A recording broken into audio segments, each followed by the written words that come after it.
December 1945. The Texas sun burns low over a sprawling prisoner of war camp, casting long shadows across rows of barbed wire and wooden barracks. German soldiers stand in formation, former enemies of the United States, their faces sunburned and weathered. An American officer moves down the line, reading names from a clipboard. Trucks idle nearby, engines rumbling. The war is over. The camps are closing. Then one of them steps forward. "Please," he says quietly, his accent thick. "We don't want to leave." The officer freezes. He's heard it before, hundreds of times. These were the men who once wore the swastika, who fought at Normandy in Africa, in the Ardennes. And now they're begging to stay in America. They expected punishment. They found freedom. This is the story of the German prisoners who didn't want to go home because somewhere behind American fences they'd already found something worth fighting for. As Nazi Germany crumbled in the spring of 1945, over 400,000 German prisoners of war were scattered across the United States, held in nearly 700 camps, stretching from the pine forests of Maine to the orange groves of California. They arrived in waves, transported across the Atlantic in Liberty ships, their heads filled with years of propaganda. They believed America was a land of cruelty, a capitalist monster that would starve them, beat them, or worse. What they found instead was strange, disorienting, almost incomprehensible. Food, respect, work, sometimes even friendship. By 1944, the American home front was desperately short on labor. Millions of men were overseas, fighting their way across Europe and the Pacific. Factories ran at capacity, but the farms were empty. Crops rotted in fields. The nation needed hands, any hands, even enemy hands. So, under the Geneva Convention, German prisoners of war were sent to work in cotton fields, sawmills, and canneries. They earned small wages, 80 cents a day. They ate American food, thick slices of white bread and bacon, eggs and coffee. And every day their image of the enemy cracked a little more. For many, this was their first glimpse of democracy, not as propaganda on a poster, but as lived reality. They saw men speak freely without fear. They watched civilians question their own government. They experienced a world where kindness wasn't weakness and mercy wasn't surrender. The question lingers, haunting and human. How did men trained to die for Hitler end up falling in love with America? The answer lies not in grand ideology or political conversion, but in something simpler and more profound. It lies in the quiet moments between captor and captive, in the dignity offered, when cruelty was expected, in the slow realization that everything they'd been taught might have been a lie. This is not a story of heroes and villains. It's a story of men caught between worlds, between loyalty and truth, between what they were told to believe and what they came to see with their own eyes. Behind the barbed wire of American POW camps, something unexpected happened. Not propaganda, not indoctrination, just the steady, undeniable power of human decency. Summer 1943. The Atlantic Ocean stretches dark and endless beneath a convoy of Liberty ships cutting through the waves. Below deck, in cramped cargo holds converted to makeshift prisons, hundreds of German soldiers sit in silence. They are U-boat crews pulled from the depths, Afrika Korps, veterans captured in the desert, paratroopers who fell from Sicilian skies. They wear the uniforms of a dying regime, their faces hollow with exhaustion and fear. They expect to be thrown overboard. They've been told what Americans do to prisoners. The propaganda played in endless loops back home. America, they learned, was a nation of gangsters and capitalists, a place where human life meant nothing, where the weak were crushed and mercy was a fantasy. They prepared themselves for torture, for starvation, for the kind of brutality they'd witnessed on the Eastern Front. Instead, an American sailor descends the ladder with a crate of cigarettes. The silence breaks. Hesitant hands reach out. The cigarettes are American brands, Lucky Strikes and Camels, the tobacco rich and unfamiliar. Then come the blankets, thick wool against the ocean cold. Then, hot meals, not watery soup, but actual food, potatoes and meat bread, that isn't mixed with sawdust. One prisoner, a young lieutenant from Munich, will remember this moment for the rest of his life. "We were sure they would kill us," he'll say decades later, his voice still carrying the weight of that confusion. "We had been taught that Americans were animals, and here they were treating us like human beings." For men who'd seen the inside of Stalingrad's frozen ruins, who'd watched their comrades die in the African sand, even a bunk bed felt like luxury. But it was more than comfort. It was the first crack in everything they believed. The voyage takes weeks. The ships zigzag across the Atlantic, avoiding U-boat wolf packs that hunt their former comrades. The prisoners watch through portholes as the ocean turns from grey to blue as the air grows warmer. American guards walk among them without weapons drawn. Some speak broken German. Others gesture with cigarettes and smiles. There is no violence, no beatings, no torture. The humiliation comes not from cruelty, but from kindness. Every act of decency is a small demolition of the world they knew. Every meal is evidence of a lie. Every blanket is a question they cannot answer. When the Statue of Liberty appears on the horizon, rising green and impossible from the harbour mist, some of the prisoners weep. Not from joy, but from something more complicated. They are entering the heart of enemy territory, the nation they swore to destroy, and it is nothing like what they imagined. The ships dock in New York, in Norfolk, in Galveston. The prisoners are processed by military police, photographed and fingerprinted, their names recorded in careful ledgers. They shuffle through lines in their grey uniforms, men who believed they would never see another sunrise now standing on American soil. The MPs are efficient, but not cruel. The processing centres have clean floors and running water. There are doctors who check their health, who treat their wounds without question. It is their first lesson in American power, not the power of arms, but the power of generosity. And in that moment, standing in the enemy's homeland, fear begins its slow transformation into something none of them can quite name.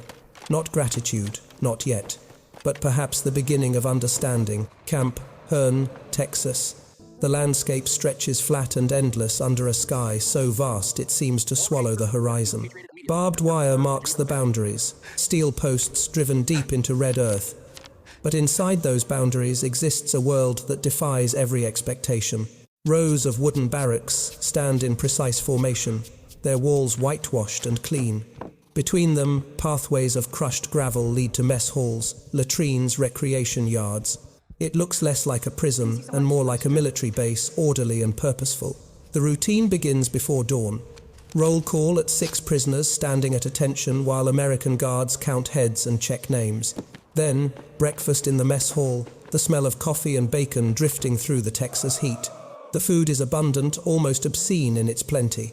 Men who survived on black bread and turnip soup now eat eggs and toast, drink fresh milk, pile their plates with portions that would feed a family back home.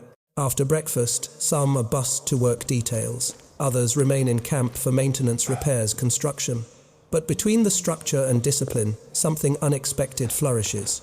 Within weeks of arriving, the prisoners stop behaving like men in captivity and start building a community. They form orchestras. Instruments arrive through the Red Cross violins and cellos and trumpets, and suddenly the Texas air fills with Beethoven and Mozart. They build theaters from scrap lumber, staging performances of Shakespeare and Goethe, German classics performed in prison camp barracks, while American guards sit in the back rows applauding. They create newspapers hand-printed and circulated among the barracks, filled with poetry and sketches and philosophical debates. The guards are often reservists, older men or farmers deemed unfit for combat overseas. They treat the prisoners not as dangerous enemies, but as workers, as men doing a job. They play cards with them during breaks. They trade cigarettes for hand-carved trinkets. They joke and argue and sometimes share photographs of families back home. Within months, escape attempts cease almost entirely. Not because escape is impossible, the wire could be cut, the guards are not numerous, but because the prisoners have stopped wanting to leave. They plant gardens around the barracks, vegetables and flowers growing in neat rows. They build soccer fields marking boundaries with white lime, organizing leagues and tournaments. They paint murals on barrack walls, landscapes of Bavaria and Prussia, dreams of home rendered in American paint. The prisoners begin calling it the Barbed Wire University. They teach each other languages, English and French and Spanish. They hold classes in mathematics and literature. They debate philosophy late into the night, voices carrying across the compound. Young men who left school to join the Wehrmacht now pursue education behind enemy fences. The irony is inescapable and profound. While Europe burns, while cities crumble under Allied bombs and Soviet artillery, while millions starve and freeze and die, these defeated soldiers live in relative comfort. They have 3 meals a day, they have medical care, They have shelter and safety and time to think, to read, to question everything they once believed. Some feel guilt at this comfort. They write letters home carefully censored by camp authorities and struggle to explain their situation. How do you tell your family that captivity feels like privilege? How do you describe enemy kindness when your homeland drowns in suffering? But others embrace it, this strange twilight existence between war and peace. They are alive, they are fed, they are treated with a dignity that feels almost revolutionary. And slowly, imperceptibly, they begin to change. Every morning before sunrise, trucks arrive at the camp gates, their headlights cutting through the pre-dawn darkness. The prisoners climb aboard 20 or 30 at a time and ride into the American countryside. They watch through the truck beds as the land opens up around them, cotton fields stretching to infinity orchards, heavy with fruit, endless rows of crops waiting for harvest. They work in Alabama cotton fields, their hands learning the rhythm of picking the steady pull and gather that fills canvas sacks. They work in Oregon sawmills, the scream of blades cutting through timber sawdust thick in the air. They harvest sugar beets in Nebraska backs bent under the prairie sun, dirt caking their boots and hands. Everywhere the war has taken American men, German prisoners fill the gap. They are paid 80 cents a day, as mandated by the Geneva Convention. It's not much, barely enough for cigarettes and toiletries at the camp canteen, but it's something. It's wages for work, a transaction between equals, not the forced labor of slaves. They deposit their earnings in camp accounts, save it, spend it on small luxuries that make captivity bearable. And they are fed, not prison rations, but working men's meals. Sandwiches at midday, thick slices of ham between white bread that seems impossibly soft and sweet. They call it Wonder Bread, this American miracle, so different from the dense dark loaves they knew. They drink Coca-Cola from glass bottles, the sweetness almost painful, the carbonation strange and addictive. Some farmers bring them hot coffee in thermoses, share cigarettes during breaks, treat them like hired hands rather than enemies. One prisoner, a former panzer driver from the Russian front, jokes to his comrades, "If this is captivity, I surrender again tomorrow." The laughter spreads through the work crew, genuine and unforced. They are exhausted, their muscles ache, their skin burns under the American sun, but they are also something they haven't been in years. They are simply men doing work, earning pay, eating well. The farmers learn to trust them. At first there is suspicion, armed guards watching every move. But trust builds slowly through competence and reliability. The prisoners work hard, they understand farming. Many of them grew up on German farms before the war called them away. They know the land's rhythms, the careful violence of harvest, the satisfaction of work well done. Children appear at the edges of fields, curious and fearless. They sneak through fence gaps, approaching with candy and questions. The prisoners teach them German words, laugh at their attempts at pronunciation. Some guards look away, allowing these small violations of protocol, recognizing harmless humanity when they see it. Women from nearby towns bring lunches, show up at work sites with baskets of food, more than required, more than necessary. They send Christmas cards to the camps, packages of cookies and magazines. The lines between prisoner and person begin to blur, not through official policy, but through 1,000 small acts of ordinary kindness. The prisoners begin to question everything. They were told Americans were soft, decadent, incapable of sacrifice. Yet, here are farmers working themselves to exhaustion, women sending food to enemy soldiers while their own sons fight overseas. They were told capitalism meant cruelty, exploitation, the strong devouring the weak. Yet they receive fair wages, decent treatment, respect. At night, back in the barracks, they lie on their bunks and try to reconcile what they see with what they were taught. The cognitive dissonance is painful, a slow unraveling of certainty. They are harvesting America's bread while questioning everything they swore to defend. Before capture, before the ships and the camps and the cotton fields, they sat in barracks across occupied Europe and listened to officers explain the enemy. America was a mongrel nation, they were told, a corrupt democracy, where racial mixing had weakened the stock. The Americans were barbarians disguised as liberators, their soldiers undisciplined, their society degenerate. Jews controlled their banks, blacks threatened their streets, chaos masqueraded as freedom. The propaganda films showed breadlines and crime, poverty and racial violence. This was the enemy, weak and divided, doomed to collapse under its own contradictions. Fight them, defeat them, prove the superiority of order over chaos. But in the camps, The propaganda collides with reality, and reality wins. They see black soldiers and white soldiers eating in the same mess halls, not separated but together, sharing tables and conversations. They watch Mexican-American guards joking with Italian-American cooks, Polish immigrants working alongside Native American laborers. The neat categories of the racial hierarchy they were taught crumble into something far more complex and confusing. On work details, they labor beside men of every background. A farmer from Nebraska, whose grandparents spoke German. A supervisor from Texas, whose skin is darker than any they've seen. Women working in canneries, operating machinery, doing jobs that German propaganda insisted only men could handle. The contradictions multiply, each one a small explosion of everything they believed. One prisoner writes in his diary, "Words that will survive the decades. We saw freedom, not hatred. And it made us ashamed. Ashamed of what they believed. Ashamed of what they fought for. Ashamed that it took defeat and captivity to open their eyes to truth." The indoctrination doesn't break all at once. It erodes, slowly worn away by daily evidence that refuses to fit the narrative. A black guard treats them with more respect than their own officers ever did. A Jewish social worker visits the camp, bringing books and music, showing no hatred despite everything.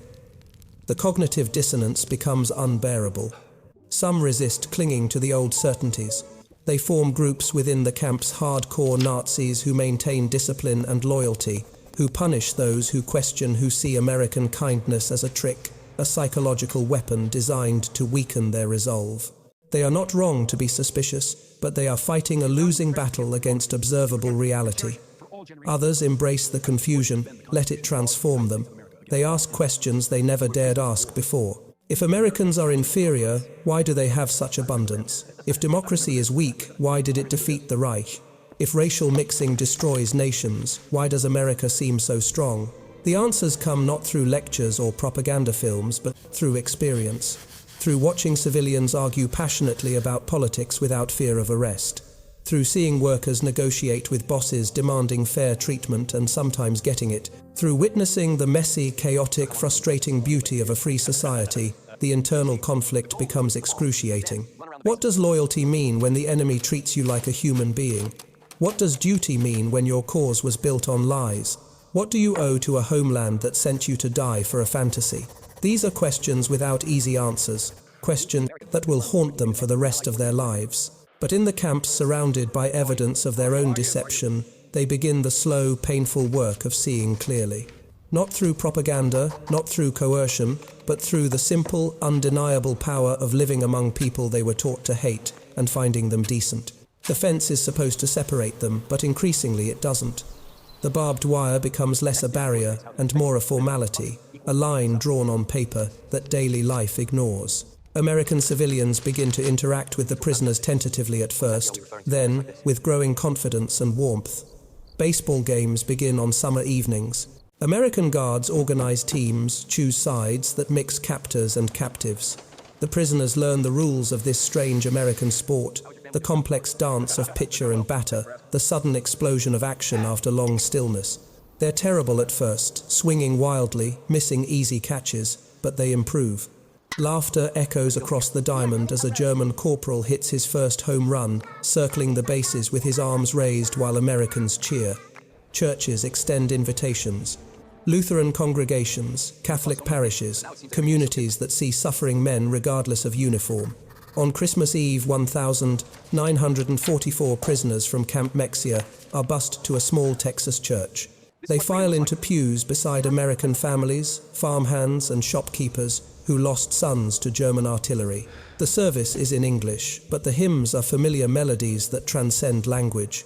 Silent Night, written in German, a century before, sung now by former enemies in a Texas sanctuary. Some cry. The guards look away, allowing them this moment of vulnerability. Families begin to reach through the wire, literally and figuratively. A woman in Alabama whose husband is fighting in France starts bringing pies to the camp on Sundays. She hands them through the fence to young prisoners who remind her of her own son. She doesn't speak German, they barely speak English, but the pie communicates everything necessary. A Texas rancher befriends a prisoner named Hans who works his land. The rancher is old, his sons are overseas, and Hans knows cattle. They spend long days together, communicating in broken phrases and hand gestures, developing a partnership that feels less like master and prisoner and more like colleagues. The rancher's wife invites Hans for Sunday dinner, an act technically forbidden but overlooked by sympathetic guards. Hans sits at their table, eats pot roast and potatoes, sees photographs of their sons in uniform men fighting his former comrades. The moral complexity is crushing and beautiful. A woman in Minnesota gives a prisoner a Bible with his name carefully inscribed inside the cover.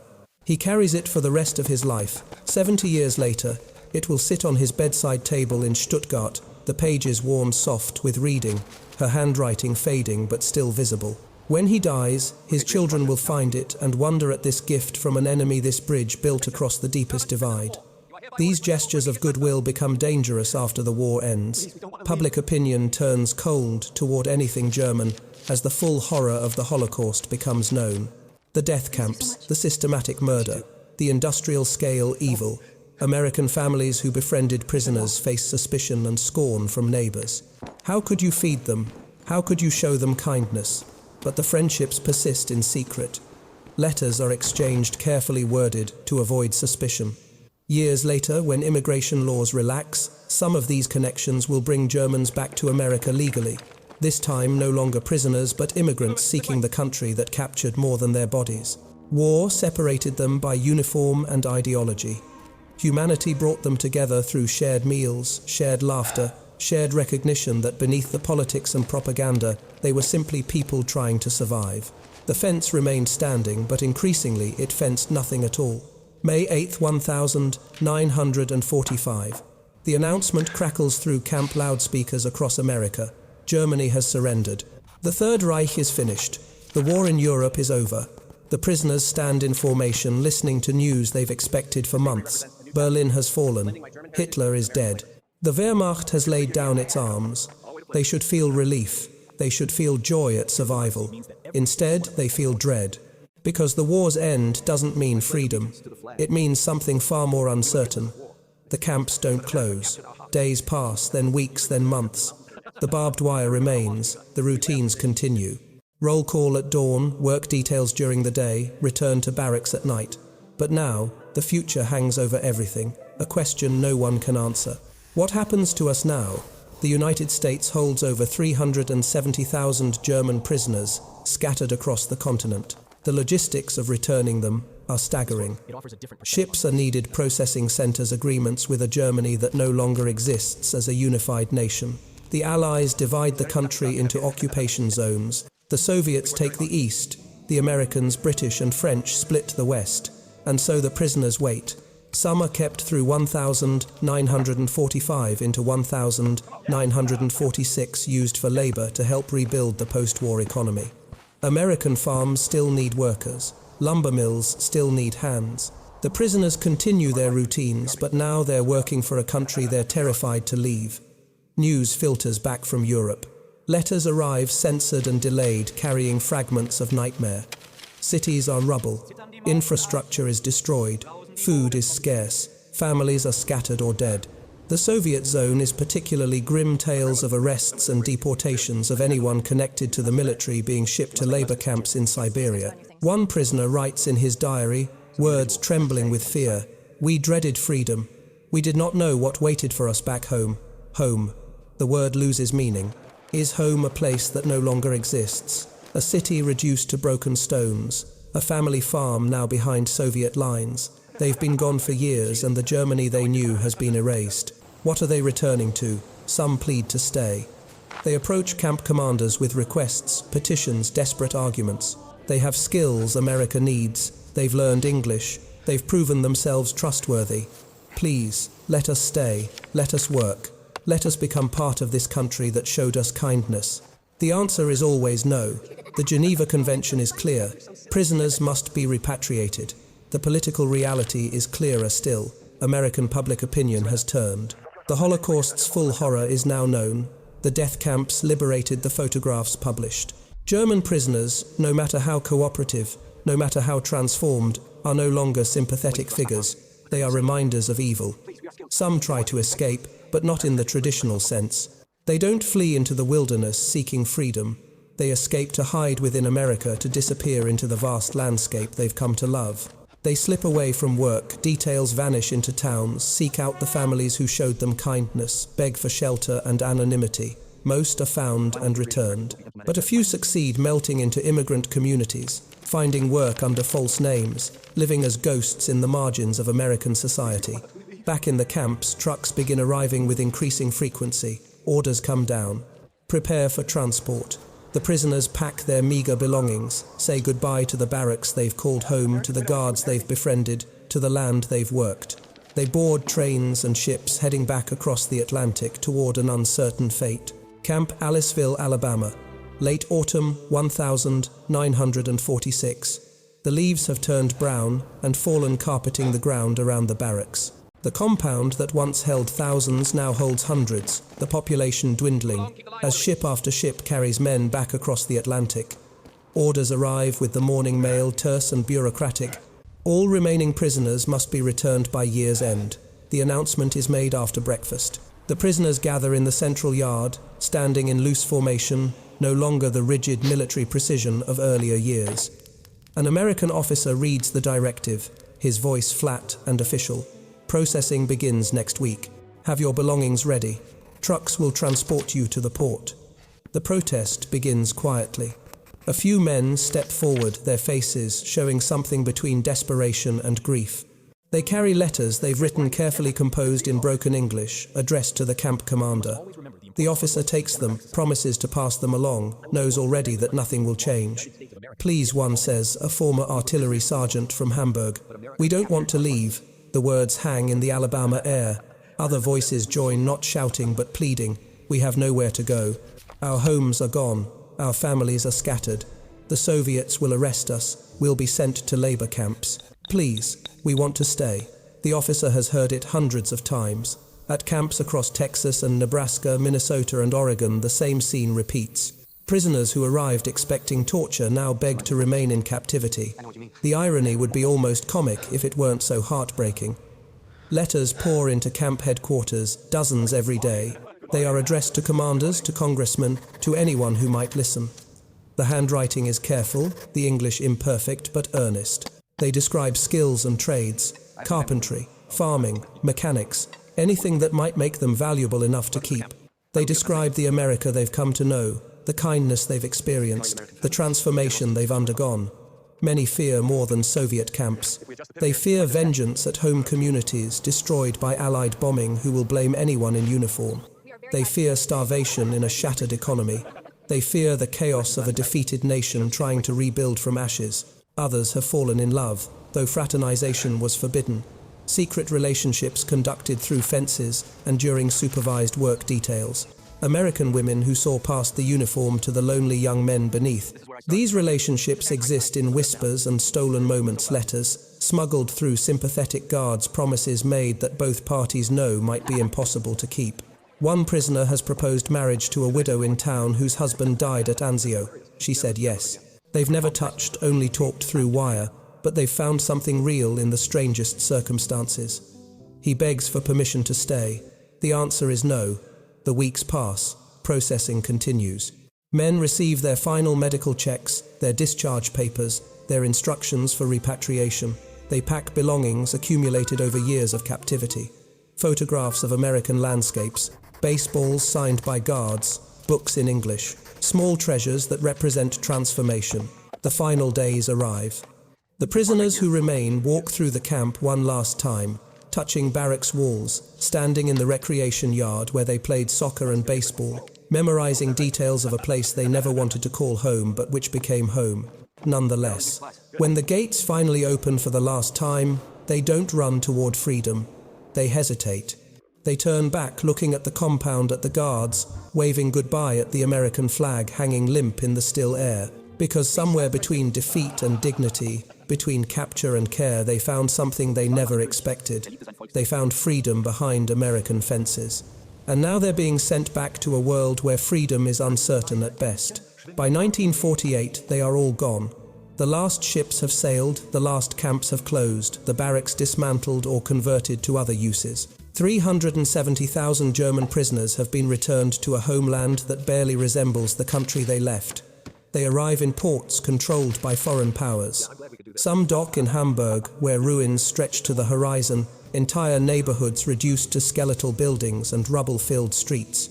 Others land in Bremen or Bremerhaven, stepping onto docks where merchant fleets once loaded goods for the world, and now American military police process endless lines of returning soldiers. They scatter across a divided Germany. Those from the eastern territories find their homes behind Soviet lines unreachable or occupied by refugees fleeing further east. Those from western cities return to find streets they don't recognize, landmarks erased by bombing addresses that no longer exist. Families are gone, scattered across occupation zones, or simply vanished into the chaos of war's end. The economy is shattered, currency is worthless, food is rationed at starvation levels. The black market thrives, while legitimate work barely exists. These men, who spent years in American abundance, now stand in breadlines, receive their daily rations of calories barely sufficient for survival, watch their children go hungry. Some find their wives remarried, presumed widows who made new lives in the prisoner's absence. Others find graves simple markers, noting death by bombing or disease, or the hunger that stalked Germany's final years. The lucky ones find family intact but struggling, living in basements of destroyed buildings, burning furniture for warmth, surviving on hope and stubbornness. But for hundreds, America remains a dream that won't fade. They remember the Texas sunsets and Alabama cotton fields. They remember the taste of Wonder Bread and Coca-Cola. They remember being treated with dignity, and they begin planning return. The process takes years. Immigration laws are complex quotas, limited suspicion of Germans lingering, but they are patient. They learn English through correspondence courses. They find American sponsors' families who knew them as prisoners, now willing to vouch for their character. They save money from whatever work they can find. They fill out forms in triplicate, wait in lines at consulates, endure interviews and background checks, and slowly, steadily they come back. Not as prisoners this time, but as immigrants seeking the promise they glimpsed behind barbed wire. They become bakers in Wisconsin, their German recipes adapted to American tastes, strudel and pumpernickel sold alongside Wonder Bread. They become mechanics in Texas, opening shops in towns where they once picked cotton, recognized by farmers who remember their skill and work ethic. They become teachers in California, their accents fading but never quite disappearing, teaching a new generation about the cost of extremism and the value of democracy. They bring families when they can, wives and children crossing the Atlantic, to join them in this country that was once the enemy. They become citizens, take oaths of allegiance with hands trembling with emotion, pledge loyalty to the flag they once fought against. One man, speaking in a documentary filmed in his 80s, his English still flavored with German vowels, says it simply, "We were prisoners of war, but America captured our hearts." The reunions happen across decades. Former guards and former prisoners exchange letters, visit each other's homes, share photographs of children and grandchildren. The baseball-playing guards come to weddings. The women who brought pies through fences receive Christmas cards postmarked from Stuttgart and Munich, messages of gratitude that span decades. They carry America with them always, not the nation of military victory, but the idea of decency, the memory of being treated as human when they deserved only scorn. History remembers the victors and the vanquished, the battles won and lost, the treaties signed and borders redrawn. But between those vast forces were men who found something rarer, a glimpse of humanity in the heart of war. Behind the wire they discovered not chains but character, not propaganda but truth, not hatred but the possibility of redemption through simple decency.